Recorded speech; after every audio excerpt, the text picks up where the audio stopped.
আসসালামু আলাইকুম। ওয়ালাইকুম আসসালাম। কেমন আছেন মামা? আলহামদুলিল্লাহ। আলহামদুলিল্লাহ না? হ্যাঁ, এই যে আপনারা কেমন আছেন? পেঁয়াজটা লাগাইছেন, এই পেঁয়াজ আসলে এই যে শুরু থেকে শেষ পর্যন্ত আমার ভিডিওগুলো যারা দেখে আসলে অনেকেই জিজ্ঞাসা করে যে আসলে এই পেঁয়াজগুলো লাগানোর প্রক্রিয়া বা শুরু থেকে শেষ পর্যন্ত যদি একটু বলতেন আর কি। আমি যেটা বলতেছি সেটা হচ্ছে যে শুরু থেকে শেষ পর্যন্ত আসলে অনেক টাইমের ব্যাপার। এটা হচ্ছে আমি যে জাতটা লাগাইছি সেটা সম্পর্কে বলি। জাতের উপরে ডিপেন্ড করে যে কি হচ্ছে, কিটা কোন জাতটা কিভাবে লাগাইতে হবে। এই পাশে এই ক্ষেতে যেটা আমি লাগাইছি সেটা হচ্ছে সুখসাগর। আর পিছনে যেটা আছে ওই পিছনের ওটা হচ্ছে হাইব্রিড।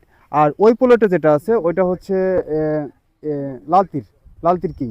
তো তিনটা জাত এখানে আমি রোপণ করছি। এখানে হচ্ছে এই সুখসাগরটা রোপণ করছি 20 ইঞ্চি লাইনে, চারটা, আর এক হাতে ছয়টা, এভাবে রোপণ করছি। এটা হচ্ছে বিস্তারিত হচ্ছে যে এই জমিটা প্রস্তুত করার জন্য ফার্স্টে সেচ প্রদান করতে হবে। চাষ দিয়ে সেচ প্রদান করে জৌ আসলে আবার সিডর চাষ দিয়ে তারপরে পর্যাপ্ত পরিমাণ সার, যেমন হচ্ছে পটাশ, টিএসপি, দস্তা, ব্রোন, তারপরে থিওভিট, তারপরে কার্বনডাজিম, এগুলা দিয়ে চাষের পূর্বে এগুলা দিয়ে হচ্ছে পেঁয়াজ সারিবদ্ধভাবে রোপণ করতে হবে।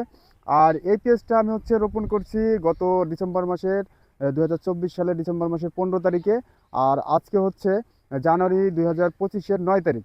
তো সর্বসাকুল্যে আজকে পেঁয়াজের বয়স হচ্ছে আমার 24 দিন।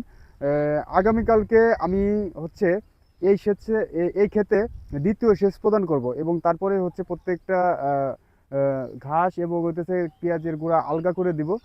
তো এই হচ্ছে এই 1 মাসের পেঁয়াজের কার্যক্রম সংক্ষিপ্ত আকারে বললাম আমি। ওকে মামা, ধন্যবাদ। আসসালামু আলাইকুম। ওয়ালাইকুম আসসালাম।